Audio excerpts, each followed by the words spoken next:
Live better and longer with the Fitzness Show, hosted by fitness expert, author, and TV personality Fitz Koehler. She'll tell you why diets are dumb, supplements are snake oil, and the truth about how you can earn a lean, hard, pain-free, and athletic body. Now for our favorite bossy blonde, Fitz Koehler.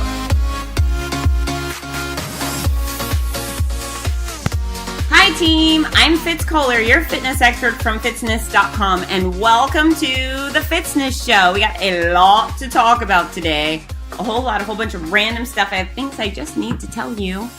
I need to get them off my chest. Some silly experiences, some good stuff, some nice, thoughtful ways to take care of yourself, and then some questions answered because you guys sent me some great questions. So I want to start by telling you about my night out the other night, my night out with the girls, because here's the deal. I don't normally go out. I'm a person who likes to be in bed by 10:30 or 11, and I don't really drink. I mean, on occasion, I have a couple beers at a tailgate, but I just don't drink very much, and being out late kind of scares me because I have to do a lot of stuff in the morning, and I do not like being tired. But this is where I went. Are you guys ready? Hold on to your chair. I went to a burlesque/drag show. Dun, dun, dun. That's exactly what I did. So I am hosting the Wonder Woman Run series, and I needed to have a costume made, a costume and outfit. Call it what you want, but something that's kind of fun and Wonder Woman-y. And I went to a woman who's a costume designer, but she also happens to be a performer. She's a lifelong performer. She grew up doing dance. She was a dazzler for the Florida Gators. That's their dance team. And she just continued on. Really nice girl, woman. And she made my outfit. But she was telling me about her performances. She does circus performances. She does burlesque. She doesn't do drag because she's not a guy pretending to be a girl, but she's also a producer of these shows. So she tells me, Fitz, I'm doing a show here in Gainesville. That's where we live, Gainesville, Florida. On Sunday night, will you come? And I think, okay, I'll go. And so I looped two of my girlfriends into it, Nikki and Melissa. And I give them credit for being gamers and agreeing to go because who knows what you're getting into, right? But it sounded like a fun time, and why not? And it started at 8. Isn't that awesome? It started at 8, not 11, because if it started at 11, I would have said, sorry, I can't see your show. Record it, and I'll watch it on YouTube. But it started at 8 o'clock, and so I grabbed Nikki and Melissa, fun girls who are, they're grown-ups, and they're very sarcastic, which I thoroughly enjoy. So it was nice that they just kind of went, all right, sure. And I got to tell you, it was really, really fun. It was a small crowd, maybe 50-something people in the audience total, but everyone was there to be supportive and happy. And these performers were incredibly creative and lots of talent. I mean, one of the women, she sung opera. Oh my gosh. But there was a theme to the show. It was a church revival. Think back in the day where they were healing people, and it was very Southern. So every act had something to do with the 7 sins. There was greed, there was lust, there was pride. Anyway, very interesting performances, but this is what I was most impressed with because I deal with the human body for a living, right? I deal with your bodies, trying to be healthy, and then I deal with all the people, how they feel about their bodies, and that's really somewhat of a whole nother category we get to go through. It's not only how your body is performing and what you're putting inside of it, but then there's how we feel about our body. And sometimes you get people who are in great shape that just continue to brutalize themselves emotionally because they're never good enough. And that's an uphill battle for me as a professional trying to convince people that they're good enough. Well, with the burlesque performers, most of them were in the obese category. Not just a little overweight, but obese. And they were amazing. Part of the deal with the burlesque is they start with their clothes on and then they slowly take it off. You know, they take off the glove, 1 finger, 2 finger, 3 finger, and then they take off their shawl and then the shirt goes and they're down to undies and pasties. And to be honest with you, I don't care. I've seen boobs So it doesn't shock me. Some people might go and be horrified. Oh my gosh, she's showing her boobs or most of her boobs, but whatever. It just kind of blows past me. But they were very sexy and they were very beautiful.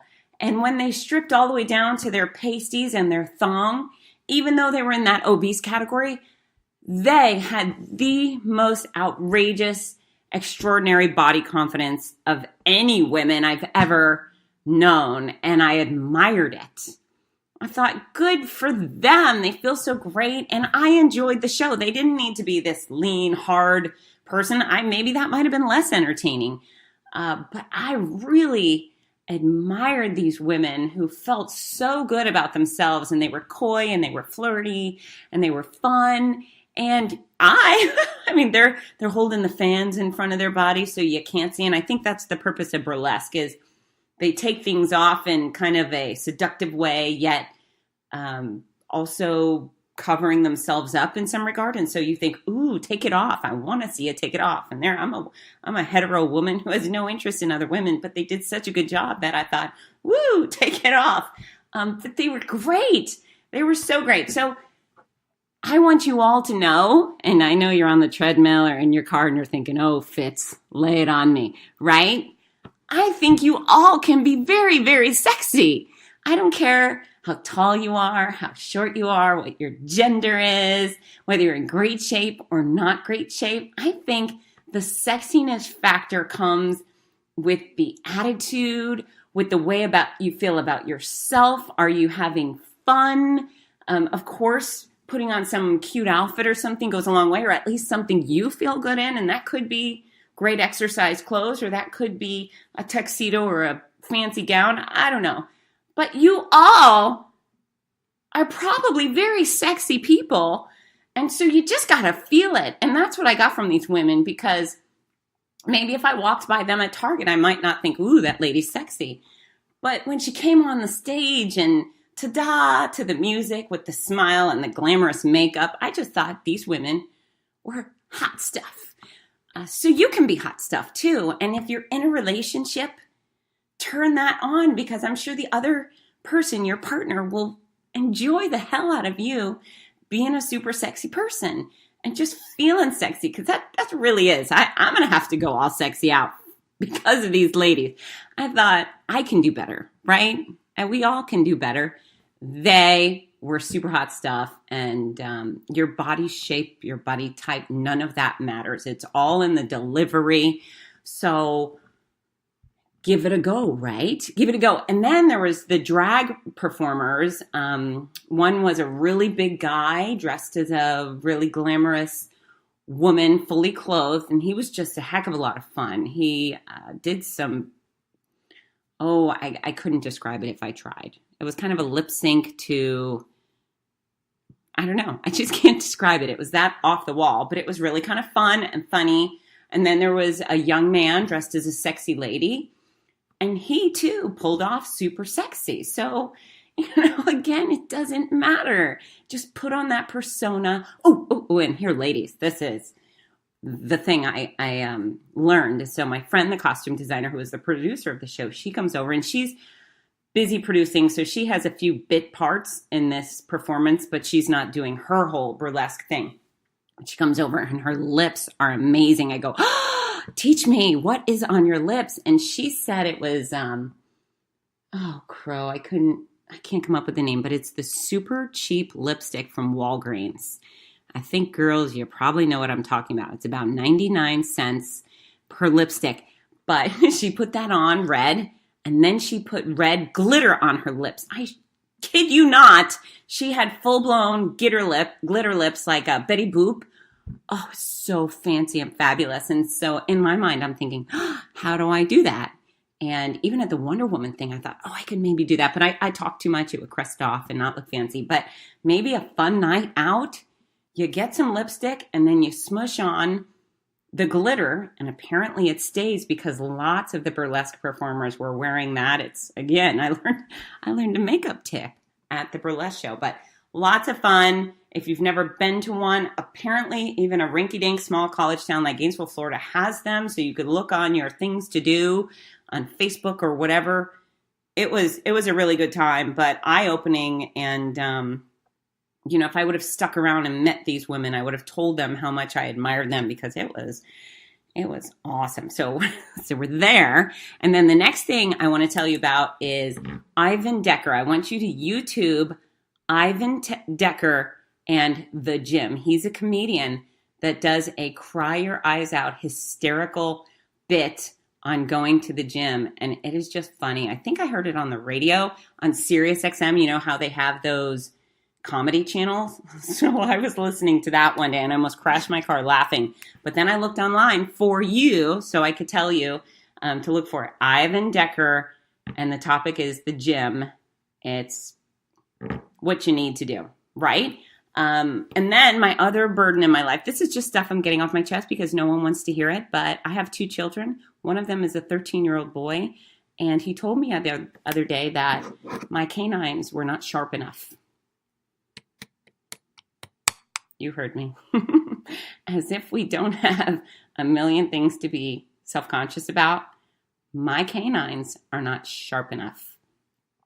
So I tried to convince him that I am a vampire, and they've been dulled down by eating too much human, and their bones have dulled down my teeth. But that didn't do, and so now I am ostracized from my house. No, that's not true, but that's the thing he's picking on me about is dull canines. And then I talked to a dentist at a tailgate, and I said, this is what's going on in my life. He goes, yeah, you're a clencher, aren't you? Which is true. I grind my teeth at night because you're a grinder. Stop grinding your teeth. But my canines are not pointy. Look in the mirror and see if your canines are pointy, because this falls into the category of stuff we can do nothing about. And so perhaps maybe the attempt at getting some definition, your abs, seems way doable now, because that actually is something you can do. But I don't know how to make my canine teeth pointier, nor would I like to go into some cosmetic dentistry to make that happen. But we have a lot to worry about, don't we? I mean, that's rounded canines. And now I look at them and I think, yeah, they're not very pointy. And if I were a vampire, I'd probably be a big failure vampire. I would have to get the other vampires to go get the people. I'd have to drink the blood with a straw. That's what I would have to do. I would have to get a vampire friend to grab a victim for me, and I'd have to use a spoon or something like that, because my canines are not sharp enough. So going across that, next funny thing, besides Ivan Decker at the gym, I use my iPad when I do cardio machines, elliptical or bike or treadmill, whatever it is. I like to watch Netflix, and I've been watching Comedians in Cars Getting Coffee. It's a production of Jerry Seinfeld, and basically he gets in a car. He's a car guy like Jay Leno. So he gets in some sort of interesting car, like a Porsche or an old station wagon, depending on the comedian. But he goes and picks up Kevin Hart or Ellen DeGeneres or, oh my gosh, Brian Regan, Jimmy Fallon. They are funny, funny bits. So if you need some entertainment on the treadmill, I think most of these episodes are 15 to 20 minutes, but you will be the same person as I am, cackling, laughing while you're trying to work out, and all the other people at the gym will be staring at you like a weirdo, and that is okay because it's funny, funny, funny stuff.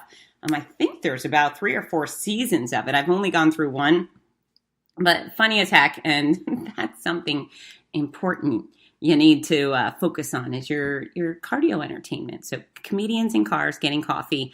And then the other thing I want to tell you about, which is nonsense, and then I'm gonna go to the real stuff, is I try to do nice things for myself. I feel like I'm a grown-up and I deserve nice things. I work hard, I have a job, I make some money, I take great care of the children and the animals. And sometimes I just need to hit the pause button and do some nice things for me. So once a month I get a pedicure now, and I wear sandals all the time, so I should.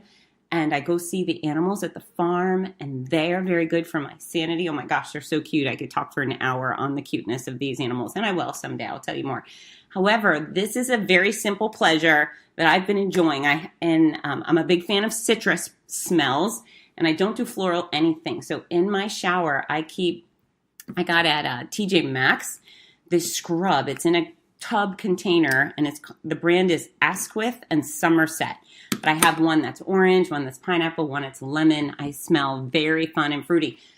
But not only do I scrub my body with it, but I put it in between my hands and my palms and scrub there. And for some reason, that is mind-blowingly relaxing. So for you, even if you have a day full of chaos, when you get in your shower, scrub your body, but then put some between your hands, and it just even makes your back release. It's one of those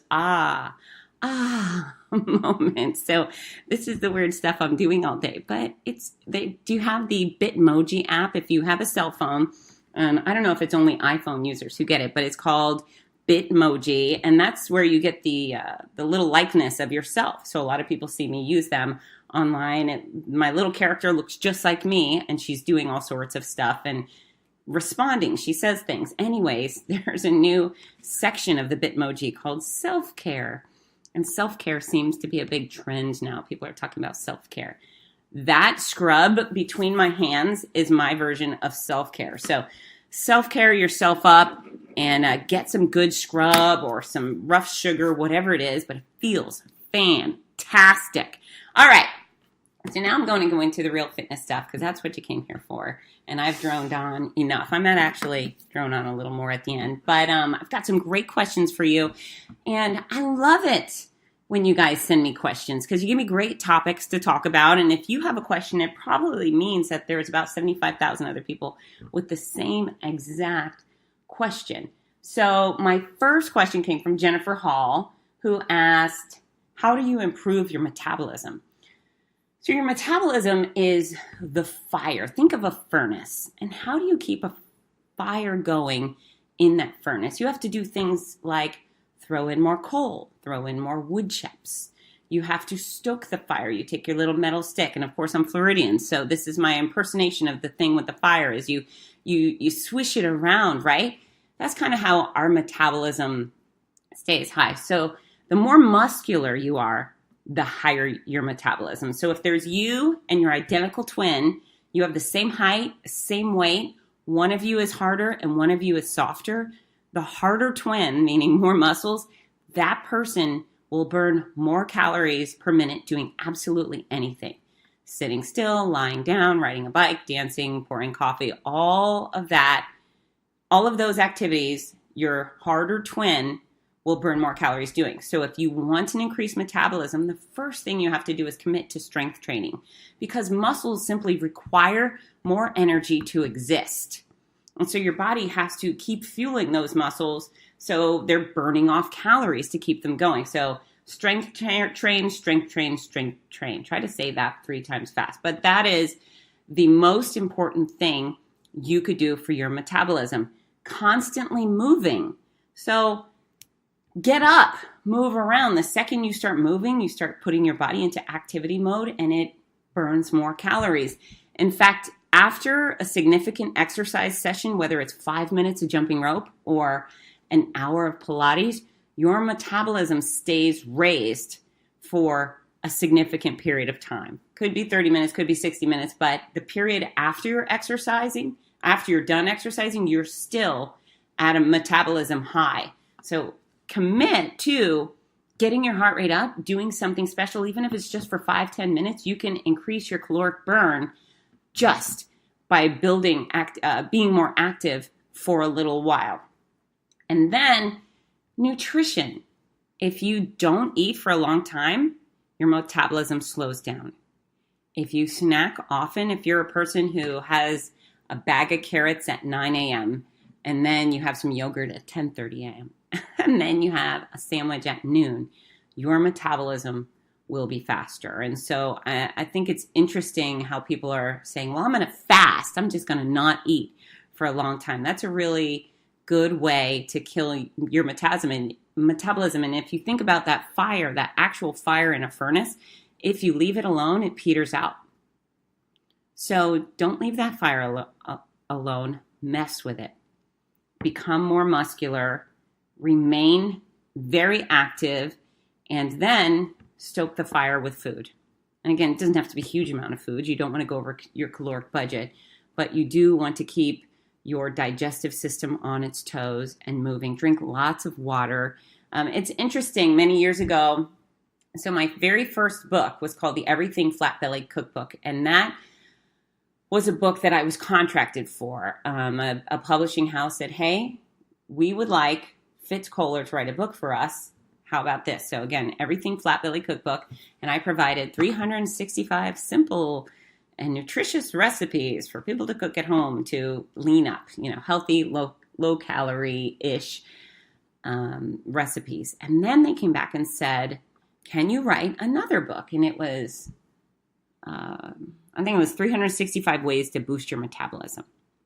And so I stuck with the facts because that's what I'm supposed to do, right?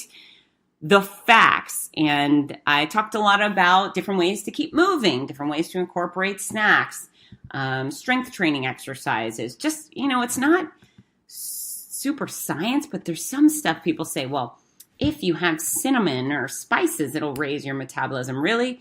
If it does, it raises it by about 1/1000%. It's certainly not worth focusing on, and it certainly is not worth taking your eyes off of doing push-ups, and instead you're wasting your time looking for jalapenos, right? It just, when it comes to our attention, major in the majors, not these minor things that are really insignificant and irrelevant to health and weight loss. So I provided a book full of quality content, and then the publisher came back and said, we want to add a chapter on negative calorie foods and supplements that enhance metabolism. And so many of you are probably going, ooh, because you can imagine what my response was. So I come back and I say, well, there is no such thing as negative calorie food. And so, I don't know, some people say that if you eat celery, the process of digesting celery burns more calories than you actually receive eating the celery. And I don't know if that's true on celery, but basically negative calorie foods don't exist. And they were saying that, for example, bananas were negative calorie foods. And they had a whole list, which was actual garbage, just mind-blowing garbage. And then, of course, the supplements were crap. And so I went to a friend who was a pharmacist, a couple of them, and I had them write a letter saying that these supplements actually do not promote weight loss. They have no factual impact on your weight, and they're actually more likely to be damaging and dangerous to a person, especially if we're guiding someone to take a certain supplement when they're on other medications or they're dealing with other ailments. So, I got some other authorities to back me up on why it was a good idea. And they said, well, we know the information is not true, but it'll sell books. How ugly is that? How absolutely disgusting and ugly was that? So instantly I pulled out. I emailed the publisher and my agent. I said, listen, I have worked hard for this reputation. I've gone to school and I'm not going to lie to people.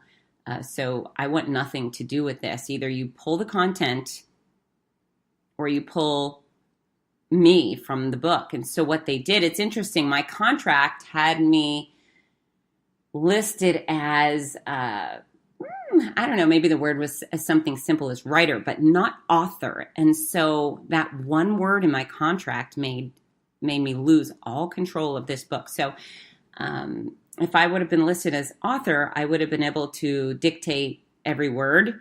But because I wasn't, they could dictate it. So what they did is they pulled my name from the book that I had written, this huge book that I had written. And I was so excited about it too, because it was my second book being published. And there's something special about having your words in print. It's different, and it was wonderful.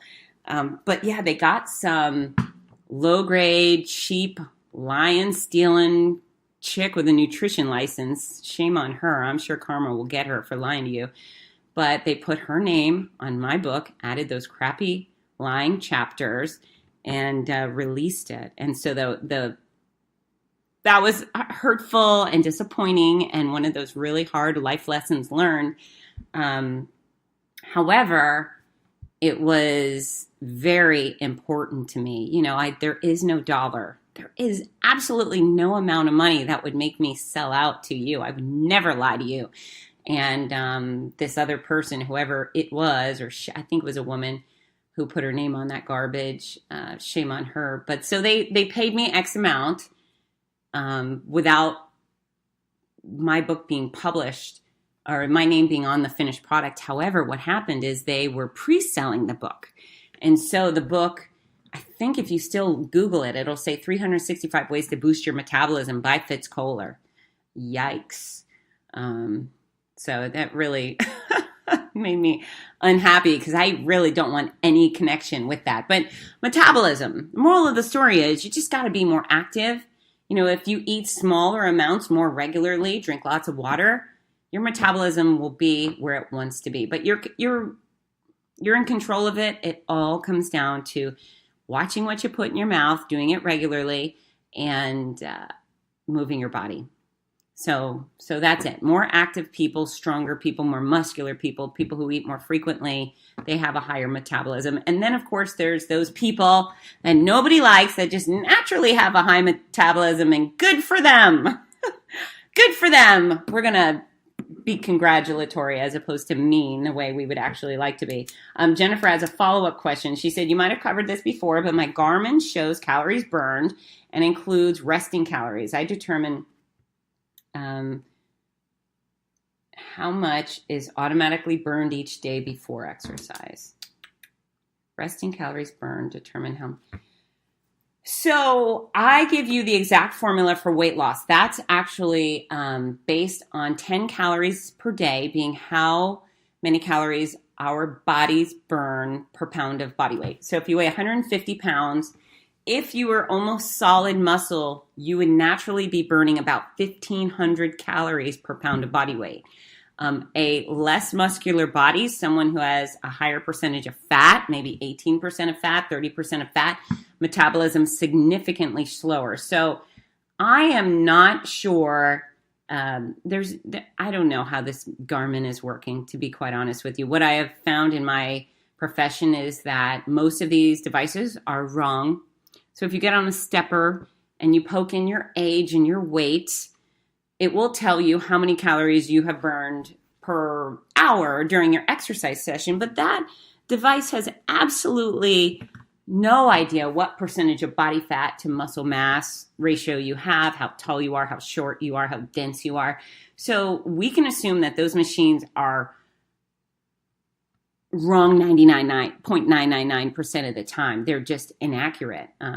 Someone small like me, I'm probably burning about 100 calories per mile of vigorous exercise or per 10 minutes of vigorous exercise. Someone much larger, a man who's 400 pounds is probably burning, a couple hundred calories at least for 10 minutes of exercise because of the amount of weight he has to lift. Every move he makes is way harder than it is for me to lift my light body. So yeah, Jen, I'm sorry I can't help you too much with the Garmin. You might be able to find a tool online that gives you a more accurate count if you can put in the specifics of your body type, but it still probably isn't able to count your heart rate and know what your body fat is and so forth. So, just push it to exercise. Sometimes I think we get wrapped up in the details. For example, when I run, I do it without a watch. Now, for those of you trying to PR all the time, that doesn't seem very productive. But I'm a girl who's really just happy to go out and do some great exercise. Go for a while. I don't want to look at the time. I don't want to know my distance. I just want to go. And I want to gauge my workout based on how my body feels. And so it's nice to have a range of how many calories you eat, but you're not removing those calories from or adding them back onto your daily budget and saying, I can eat this amount extra. So just don't get wrapped up in those details. That would really be my suggestion on all of this is, if you want to get 30 minutes of running in, or you want to get a great strength training workout in, go get it. And you'll know that you've burned a bunch of calories and you've accomplished a lot. If you were grunting while you were strength training, we know you got stronger. If you were huffing and puffing while you were running or dancing or swimming, we know that your heart and lungs are in better shape. And we know that you burned a bunch of calories, but don't get wrapped up in those details. You stick with your caloric budget and then let the chips fall and exercise where they may. Lay out a awesome workout program in front of you, conquer it, and move on. You don't need to worry about how many calories you burned. It really is unnecessary information. Now, Indu Nandula asks, how do you stay motivated? So some of us are very motivated by accomplishing physical goals. You want to lose weight, so there's your motivation. I'm having a speaking problem today. It's your motivation. I feel like Jesse Jackson. You know how he makes up a lot of words? I'm that girl now. We've got your motivation here. How do you stay motivated?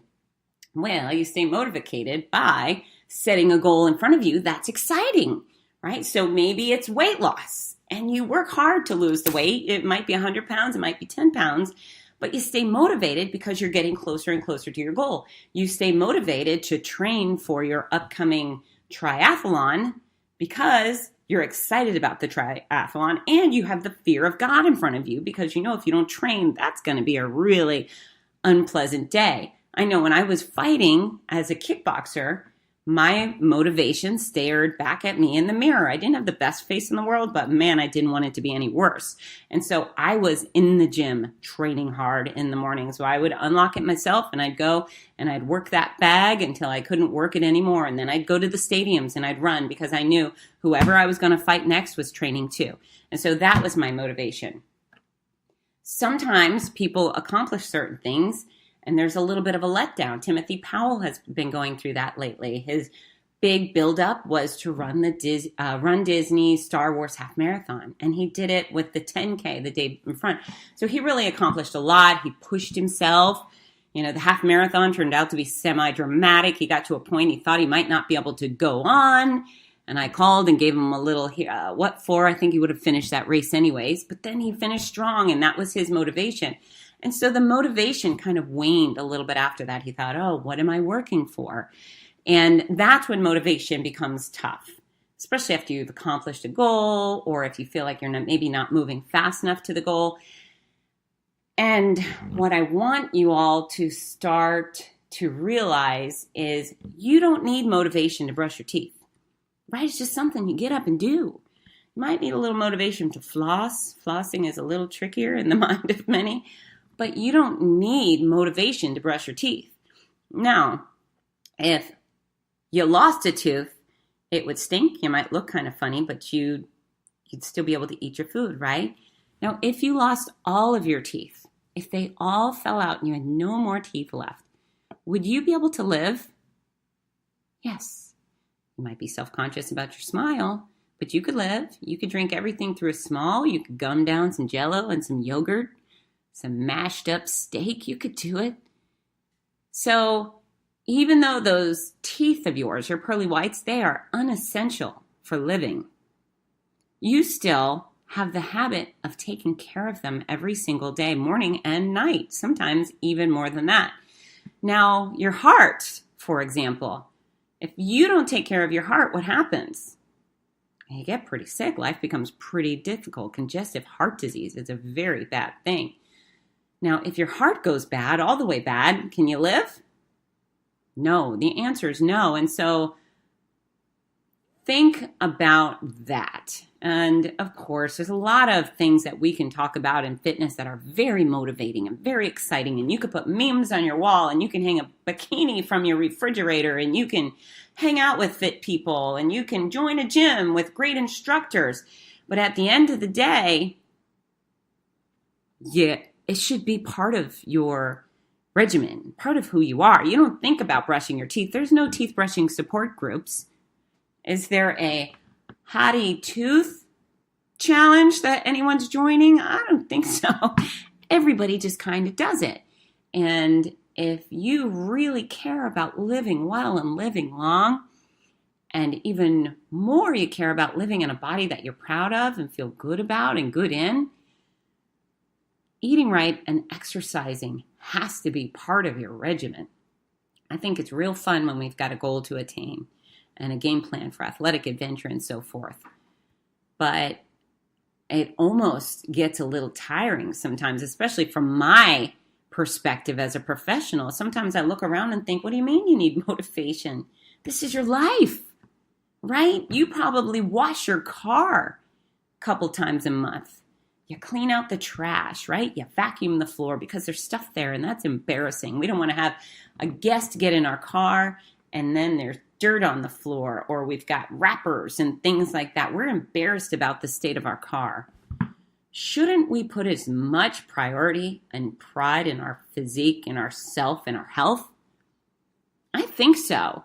And so I can make a very long list of ways to motivate yourself for exercise. And I think I do on a regular basis try and encourage you to get out and go live life and go snowboarding and try water skiing and paddleboarding and soccer, whatever it is. Motivation can be everywhere, but really healthy needs to be who you are, right? If we sat down together and I could look you right in the eye, which I feel like I'm doing right now, you gotta take responsibility for that body you're living in, because you only get one. You might get an extra hip someday. You might get a knee or a shoulder.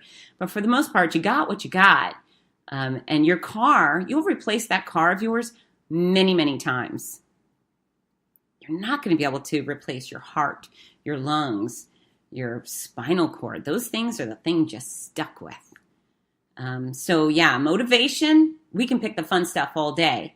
But when you wake up in the morning and you take that toothbrush off the counter and you put it in your mouth, you have to look yourself in the eye in that mirror and say, okay, I'm taking care of one of the very basic, unimportant things in my body. I got to go do right by the rest of it. That's it. And if you're not going to exercise, I don't want you to brush your teeth anymore. You hear me? That's it. No exercise, no teeth brushing. You go out and be a stanky mouth until people get sick of it, and maybe that'll be your new motivation for exercise. All right. Brian Solberg goes totally off the topic because there was no specific topic, but he said, what are your favorites and biggest challenges of announcing? So race announcing he's talking about. My favorite part of race announcing is the people. I just love basking in the people. I love your smiling faces. I love that you show up to take on this athletic adventure and I get to be a part of it. I really want to bask. When I'm on the stage on my little perch with the microphone, what I want to do is I want you all to lie down on the ground and then I could roll across you all so I could feel you all and go, woo, I'm with the people. And that sounds super weird, but I do. I love you so much. And I love those of you who take the time to engage with me, who have introduced yourself, or we have hugs, and some of you are dear friends now. But I always love the more personal interaction with the runners and the walkers, the better. I actually sometimes feel a little sad when people go by my stage and they ignore me. They're all caught up in themselves and their fabulous moment. And I think, I want to be a bigger part of it. Let's have a high five. Let's have a hug. So that's my favorite part of the race. The most challenging part of announcing has got to be two things. Is number one, when the sound people don't do their job and the equipment is shoddy or it's not set up properly or it's not set up at all. If I don't have proper sound, I can't do my job. On occasion, that has happened, and it's incredibly frustrating. It's frustrating for me because I want to do my job. I feel very sad for the runners because they deserve some fun and engagement, entertainment, and on occasion, they're getting nothing. They're getting no music, no rah-rah, sis, boom, bah from myself. And that's what, part of the deal when you go to some of these races. Some races, you'll show up at a local 5K and you just expect there's going to be some guy with an air horn. No one's going to talk to you, but you're going to do the thing and it's going to be great. The races I host, people show up expecting something more. And so I feel like they paid for not only the course, a safe course, and the nutrition and the medal and so forth. They've paid for that engagement and entertainment at the start and finish line. And if I can't provide it, I feel very, very bad. And then I feel bad for the race organizer because normally they've paid a decent amount of money to fly me out, put me up, and have me do my job. And if I can't do the job, very difficult. The other most challenging thing is, again, a reliance on other professionals. It's timing. So if the timing company does not have the runner names coming across my laptop at the finish line, it just makes it really, really hard to do my job. So we all have agreements when we tell a race organizer we can do the job, and so the sound company says, hey, I'm going to bring the speakers and the mixer and the microphones, and I'm going to make sure people can hear what's going on, and your announcer can do the job. And then the timing company, they're in charge of making sure they can track every runner, your start time, your finish time, your little middle times where you, the words are escaping me. But if you're doing a half marathon, they will track you at 5K, 10K. They'll tell you your splits. But they're also responsible for making sure the announcer gets the name at the finish line. That is actually part of the deal that they've agreed to do. And I've been in an interesting position hosting a race. I'm not going to say where, but the timer, I said, listen, I'm not getting any names. Now, mind you, the winner comes through. I can't even say, here comes John Doe. The winner, I just say, here he comes, at 2 hours and 10 minutes. And that's so boring. And really nobody wants to hear their number called because nobody knows their number. Nobody cares about their number.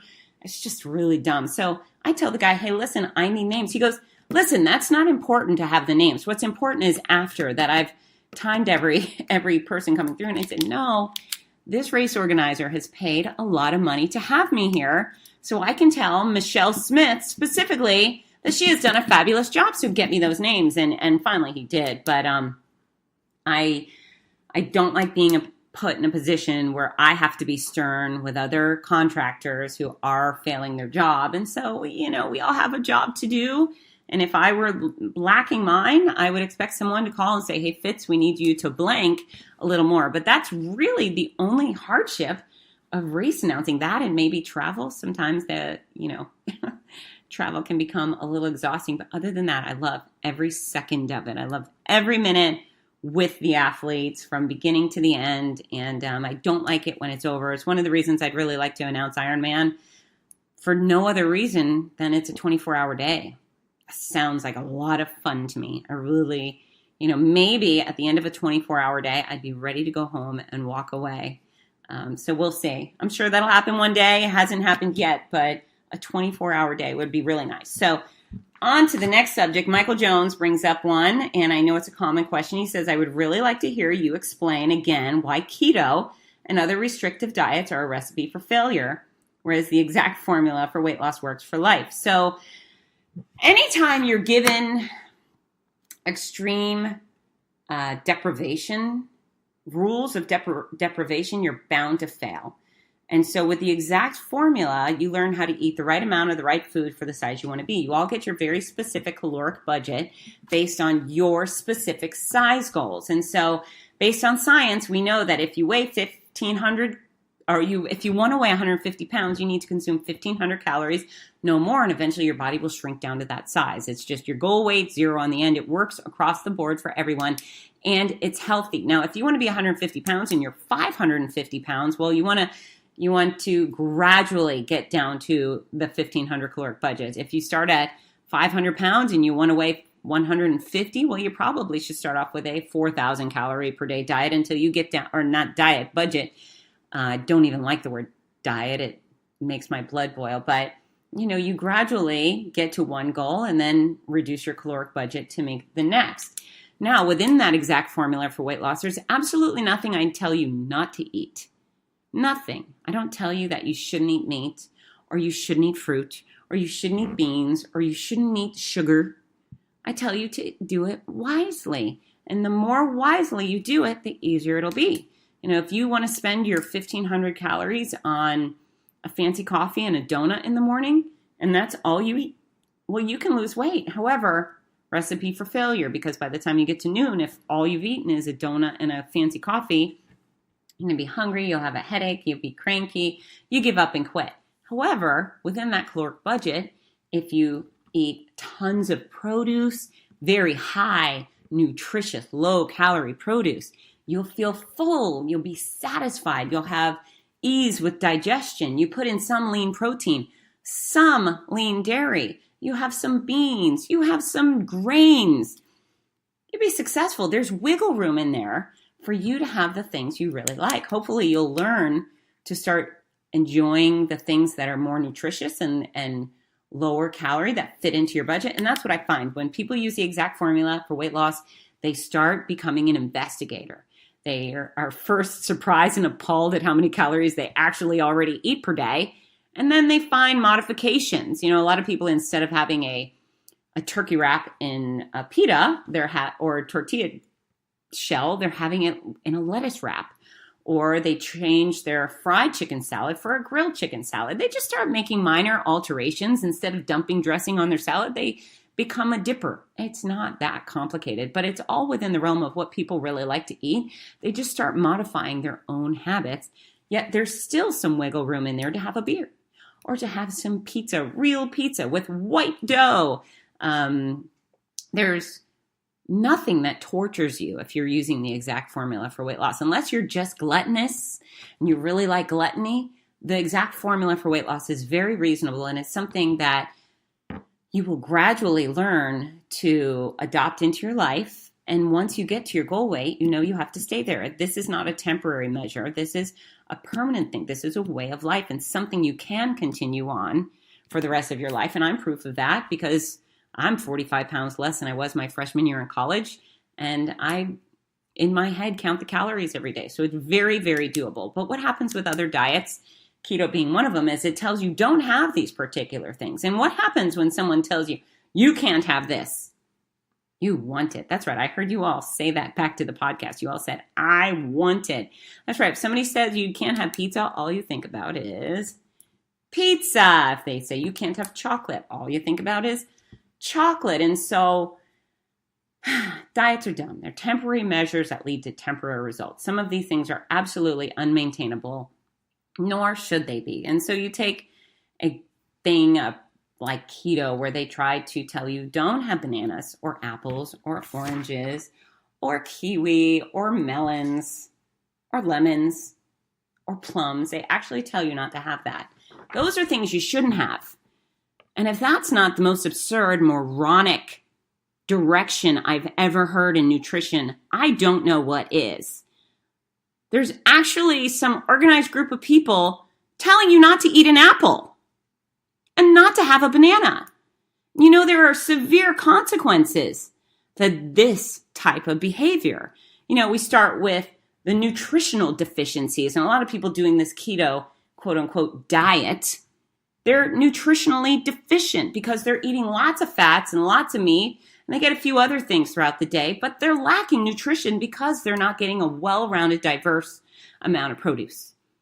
Everything from your skin, for example. We've got vitamins A, C, E, and fruit. They prevent wrinkles. They have natural ability to help protect your skin from the sun. Keto says don't have those things. Don't have healthy skin because you should be eating all these fat and meat. That's a really good idea. With a diet like that keeps you away from carbohydrates. Oh, and it tells you to eat no bread, no this, no that. Now, carbohydrates are a really good thing. Carbohydrates equal energy. Carbohydrates is synonymous with energy. That's exactly, it's literally telling people do not eat the category of food that provides energy, which seems problematic to me. And the lack of glycogen people get within the keto diet leaves them feeling depleted. And guess where they can't perform? They can't perform while doing cardio. They can't perform their best while doing strength. And they end up lacking performance and enduring muscle fatigue and diminished muscle capacity. They're losing muscle because of this high meat, high fat diet. Does that sound smart? No. Starvation, it makes you tired. And are they starving? No, but what happens with keto, they start being severely low calorie because they're not having any carbohydrates, which are dense in calories, but in a good way. We want that. They may lose weight just because they're having so little calories. And then what happens when they get off the diet? Of course, they gain it all back. Plants rid your body of toxins. I don't know any nutritionist on the planet that would tell you to avoid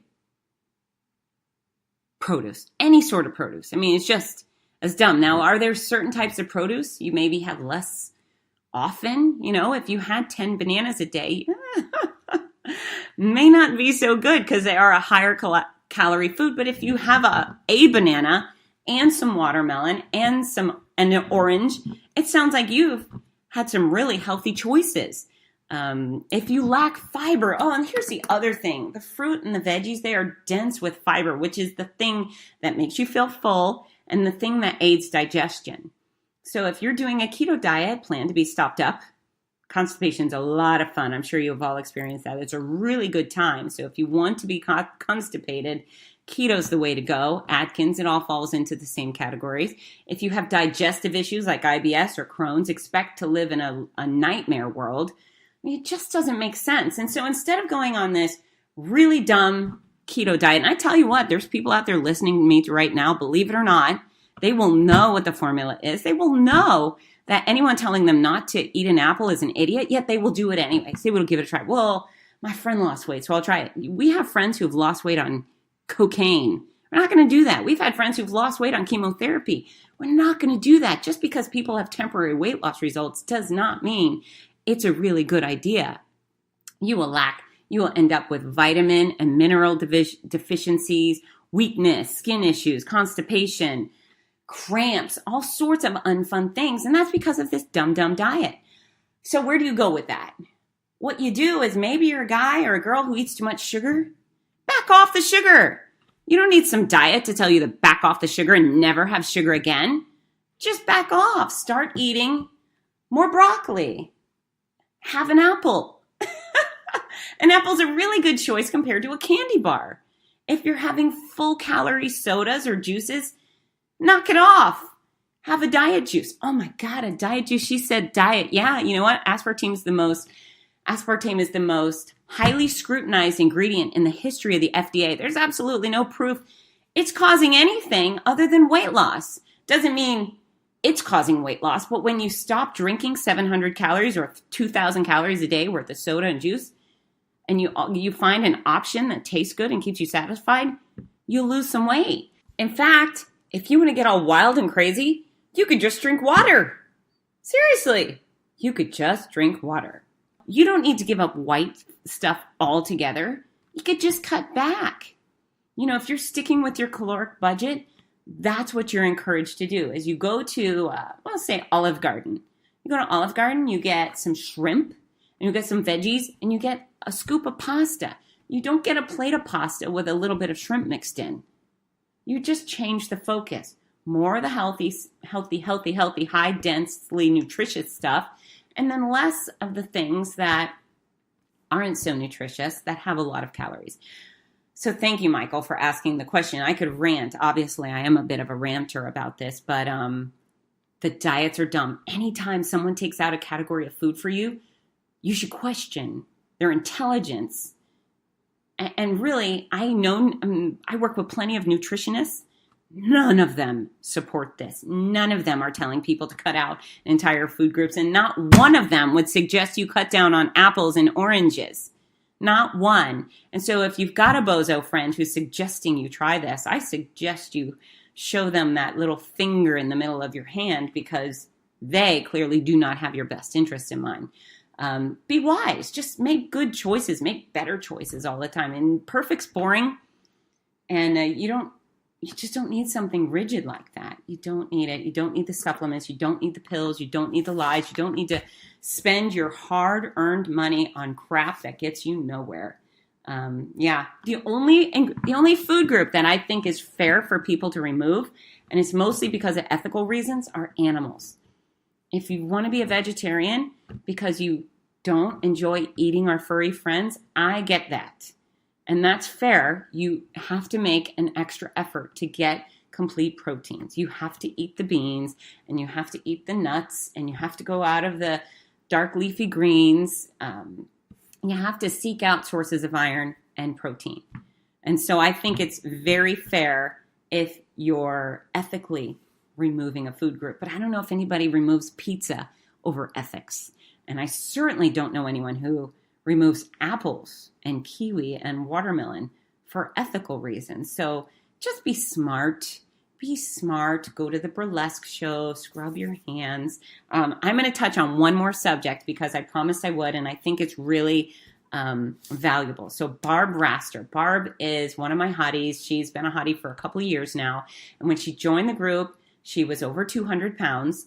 And I forget what her weight was. She had already lost a little bit of weight. But her goal was to eventually get down to 140, which was the weight she had when she was in the Navy. But she really wanted to get what she called Wonderland, 199 pounds. She just wanted to get into the 100s. So Barb, when she first joined the group, I called her. We FaceTime, got along great. She promised me she was going to make progress. She adopted the formula, and she was wildly successful. She went down, I know, at least 180 something, possibly lower. But Barb was doing great. Now, Barb has had some transition in her life with her family and her moving and her job, and things are actually doing much better. And so over the summer, I would see a picture of Barb, a sweaty selfie, send me. I'd say, Barb, how's it going? Great. Smiley face. And then about 2 weeks ago, Barb posted online, she said, oh my gosh, I gained 30 pounds back. 30. And so I responded, 30? Call me. And she called instantly. And I said, what in the world has gone on? And she was back up to 216. And she said, well, this is what I imagine many of you to do. And I checked with Barb. She doesn't mind me telling you this. But Barb, she goes, well, I got this job. And I work Monday, Tuesday, Wednesday, Thursday. She starts telling me about her job. Barb, I don't care when you work. What the hell? She's like, well, I got this and that. Barb, you have consumed an extra 95,000 calories in the past few months. That's an extra 95,000 calories because 3,500 calories is what it takes to gain 1 pound. So if you consume an extra 3,500, you gain 1 pound. So in order to gain 30 back, it's over 90-something thousand calories. And she went, oh. And I really kind of punched her in the face with that information. And I'm sure I probably didn't sound nice to anyone who was listening side by side. But Barb knew I was telling her the truth because I love her. 90-something thousand calories is what she consumed extra in the past few months. So instead of crying and getting emotional and making excuses anymore, Barb said, okay, I know what I need to do. And since that point, she's gone from 216 to 207. And she has been using the formula and sticking with it. And she's relying on fruit and yogurt for snacks, drinking lots of water. And I think she said she had chicken this morning and a turkey sandwich for lunch. And she knows at nighttime, if she gets hungry, she's going to have a little fruit to tide her over, but all within her caloric budget. But she's doing the right thing. And here's the great thing about Barb. She's done it before. She's had the success. At some point, she chose, I'm just going to stop paying attention to my caloric budget. And she used life as an excuse. She said, oh, this job is what's making me do this. A job doesn't make you consume 90-something thousand calories. And I say this not to pick on Barb because Barb's already gotten her act together. But whatever's going on in your life, it's not an excuse to gain back 20 pounds, 30 pounds, 50 pounds. And if you've done those things, call me. I'll be happy to rip you a new one too. But you just got to reverse it. You know, you have proof of success when you stick to the formula. You have proof it works every single time. Folks, if you've not read the exact formula for weight loss, please go to fitzness.com. That's Fitzness.com. Go to the front page. It's right there. Exact formula for weight loss. You can read the article. Please read it from top to the bottom, including the frequently asked questions. Listen to the podcast. But it will change your life. And if you forget that it changes your life and you let it go, reach out for help sooner rather than later. Reach out for help when you gain 3 pounds, not 10, not 20, not 50. I expect you to put your health in the same category of importance as your teeth. And for the rest of your life, every time you pick up that toothbrush, I want you to think of me. And I've got that one eyebrow up and I'm poking you in the chest.